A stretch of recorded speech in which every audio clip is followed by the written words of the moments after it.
Faut-il acheter des actions ou des ETF? Eh bien, je vais vous partager mon avis. C'est un sujet qui est assez compliqué parce qu'il y a des personnes qui sont pro-actions, qui souhaitent uniquement choisir leurs actions par eux-mêmes et se dire ok, je vais choisir celle-ci parce que j'ai vu leur bilan, ils ont un bilan qui est hyper intéressant, leurs comptes de résultats sont vachement cool. Donc là, on est sur une approche vraiment active où il faut choisir ses actions, regarder leur bilan financier, etc. Et à l'inverse, on a l'autre approche qui est passive, qui est de se dire je me casse pas la tête, j'achète un ETF qui va tout simplement reproduire et suivre un indice. Imaginons l'ETF S&P 500 qui va suivre le S&P 500 à la hausse comme à la baisse et de se dire de toute façon sur le très long terme la bourse est haussière depuis ses débuts, donc j'envisage de me dire que plus tard la bourse sera haussière sur le long terme et donc je me casse pas la tête, j'achète un ETF.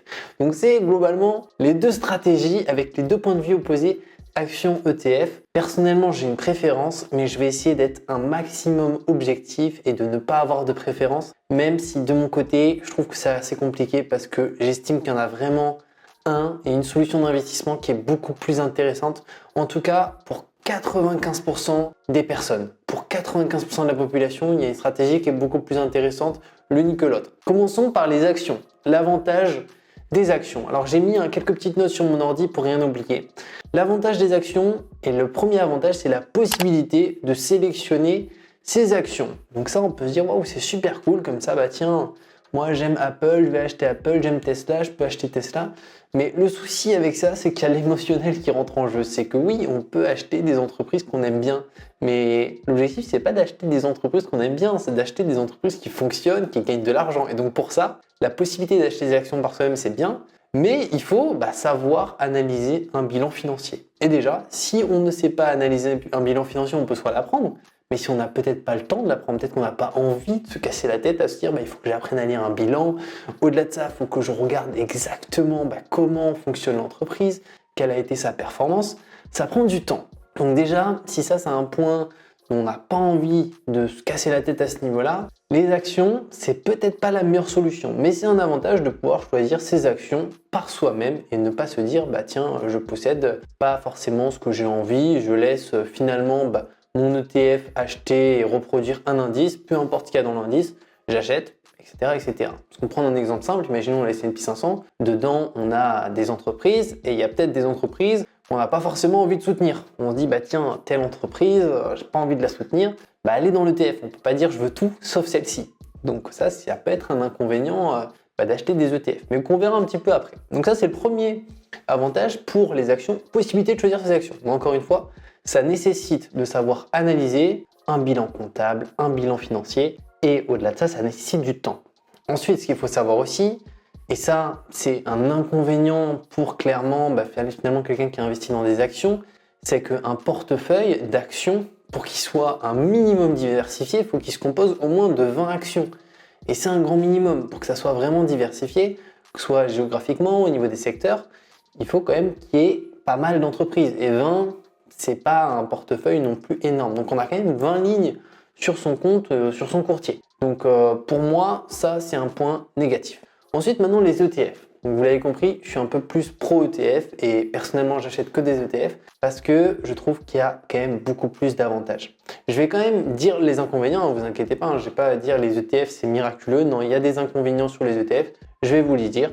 Premier inconvénient, c'est que lorsqu'on achète un ETF, déjà on n'a pas la possibilité de choisir ses entreprises, contrairement aux actions, c'est-à-dire comme on l'a vu, s'il y a une entreprise qu'on ne veut pas soutenir, si elle est dans les ETF, on achète l'ETF, elle sera dedans. Voilà, ça ne change rien. Imaginons, on n'aime pas l'entreprise Pfizer. Pfizer, je crois, est top 10 des 500 plus grosses capitalisations américaines et donc est dans le S&P 500. Donc on la soutient en achetant un ETF S&P 500. Voilà, ça, est-ce qu'on a finalement envie ou pas? À chacun de voir un petit peu si ça dérange ou pas.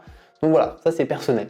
Ensuite, un deuxième inconvénient, c'est que lorsqu'on achète un ETF, ce qu'il faut voir aussi derrière, c'est qu'un ETF, il est créé par une société. Donc cette société, on va appeler ça un émetteur.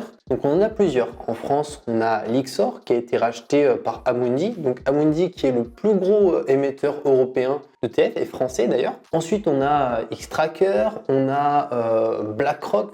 On a énormément d'émetteurs. Et ce qu'il faut regarder lorsqu'on achète un ETF, c'est l'encours sous gestion. L'encours sous gestion, c'est quoi? c'est au final combien d'argent est présent au sein de cet ETF. Donc la totalité de l'argent investi dans cet ETF. Et finalement, si on achète des ETF avec un encours sous gestion faible, imaginons en moins de 100 millions, ce qui peut se passer, c'est qu'on risque d'avoir peu de liquidité. Donc une difficulté potentiellement à revendre s'il n'y a pas cette liquidité. Donc pour ça peut être un désavantage. Après, il suffit juste de regarder l'encours sous gestion d'un ETF. Et on a des ETF qui ont même plusieurs milliards, notamment les ETF américains. Après, des ETF comme Amundi, on a des ETF Monde qui se composent de 1600 entreprises qui ont, il me semble, typiquement pour le ETF Monde que je possède, où il y a 1600 capitalisations à l'intérieur, un petit peu au niveau mondial.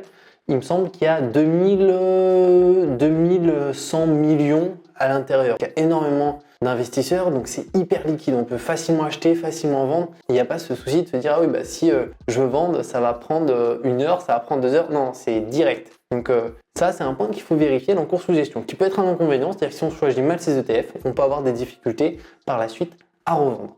Ensuite, les avantages. L'avantage de taille, c'est la diversification. C'est-à-dire qu'au lieu d'acheter, imaginons 20 actions, 30 actions, en achetant rien qu'un ETF, imaginons Monde, ETF World, il y a 1600 entreprises déjà dedans. Donc c'est déjà extrêmement diversifié. Donc limite, uniquement dans un portefeuille, un ETF World, ça suffit, il y en a déjà 1600. Contrairement à quelqu'un qui achète des actions, il va devoir en acheter quand même pas mal pour être diversifié géographiquement, etc., etc., et même au niveau des secteurs. Tandis que là, un ETF, imaginons S&P 500, dedans il y a plusieurs secteurs. Il y a le secteur de la finance, le secteur technologique, le secteur de la santé. Il y a beaucoup de secteurs, le secteur de l'alimentation, de la grande distribution. Donc ça permet d'être vraiment diversifié. Donc ça, c'est un grand avantage. Au-delà de ça, ça évite de se pencher sur directement un petit peu les bilans financiers de chaque entreprise. Pourquoi ? Parce qu'un ETF, qui est finalement fonctionnel grâce à un émetteur qui le gère, ce qui va se passer, c'est que dès qu'il y a une entreprise qui ne performe plus, il va tout simplement l'enlever de l'ETF et la remplacer par une entreprise qui performe plus. Imaginons Apple demain fait faillite, elle fait partie de l'ETF S&P 500, mais si demain Apple se retrouve à zéro, ils font faillite, banqueroute, c'est terminé, Apple va tout simplement être remplacé de cet ETF. Donc ils vont l'enlever, l'émetteur va enlever l'action Apple et va la remplacer par une entreprise qui performe plus. À l'inverse, lorsqu'on achète des actions d'entreprise, si on a acheté Apple et que Apple fait faillite, et qu'on n'a pas vendu avant que ça fasse faillite, c'est mort, on a perdu tout son argent. Donc c'est la réelle différence. Donc voilà, c'est vraiment cet aspect de diversification qui est hyper important, surtout que les émetteurs remplacent les actions qui ne performent pas par des actions qui performent. Donc voilà. Ensuite, on a un autre avantage, c'est l'investissement passif. On n'a pas besoin de regarder tous les jours l'évolution de ces actions, en se disant ah ben merde, là j'ai acheté Tesla, ils ont perdu 4%, est-ce que je vends, est-ce que je rachète, qu'est-ce que je fais? Sur des ETF, on a plein d'entreprises à l'intérieur à chaque fois. Donc déjà, les fluctuations sont beaucoup moins importantes que des actions. Ensuite, un autre avantage, c'est les frais. Alors les frais des ETF sont beaucoup plus faibles. Pourquoi ? Parce que si demain je dois acheter, imaginons les 500 plus grosses entreprises américaines une par une. J'achète Apple, puis ensuite j'achète Amazon, puis j'achète Tesla, puis j'achète Facebook, puis j'achète Alphabet, puis j'achète Pfizer. Je vais me retrouver avec 500 frais de courtage. Et là, ça va me coûter une fortune. Alors tout dépend des courtiers. Moi, pour le PEA, j'ai Boursorama, où il y a des frais assez importants, on va pas se mentir. Et ensuite, pour le compte titre, j'ai Trade Republic, où là, c'est beaucoup mieux parce que j'ai très peu de frais. J'ai 0 € de frais, étant donné que j'utilise des plans d'investissement programmés. Ça me permet de ne pas avoir de frais à l'achat. Mais ce qui se passe, c'est que si réellement je dois acheter les actions une par une dans un courtier où il y a des frais, donc c'est pas le cas de Trade Republic parce que à travers les plans d'investissement programmés c'est 0 €, mais imaginons le courtier Trade Republic a des frais, ce qui se passe c'est que je me taperai un frais à chaque achat. Et donc là ça peut revenir vraiment de manière assez énorme et faire en sorte qu'on dépense beaucoup d'argent. Donc ça permet de limiter les frais. Tandis que quand j'achète un ETF, imaginons un courtier avec des frais, j'aurai un seul frais au lieu de 500, au lieu de 1000 € de frais, etc. etc. Donc ça c'est un point à prendre en considération, c'est finalement beaucoup moins dépensé dans des ordres d'achat.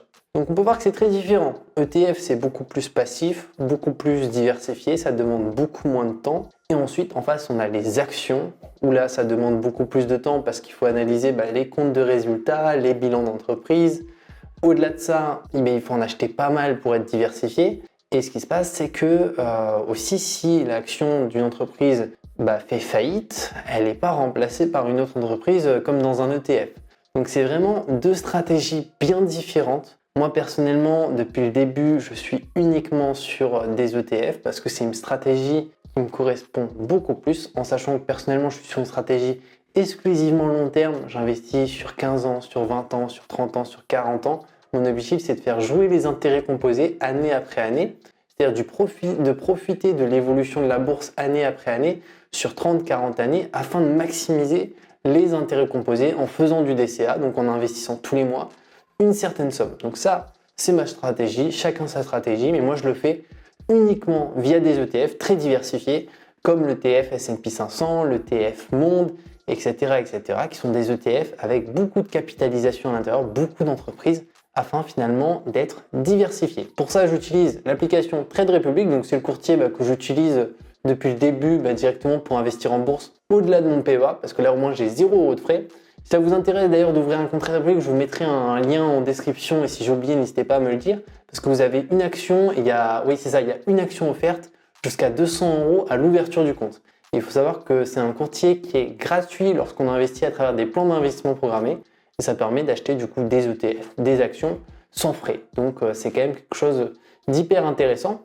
Et donc voilà, c'était à peu près ce que je voulais vous partager sur actions vs ETF. Je ne sais pas si j'ai réussi à être totalement objectif parce que je préfère vraiment les ETF. N'hésitez pas vous aussi à me partager en commentaire les avantages pour vous, peut-être des actions. Vous préférez peut-être investir dans des actions. Et n'hésitez pas du coup à me dire pourquoi les actions selon vous sont meilleures ou si les ETF pour vous sont meilleurs selon vos préférences d'investissement. Les amis, je vous dis à très bientôt pour une nouvelle vidéo. Prenez soin de vous et ciao!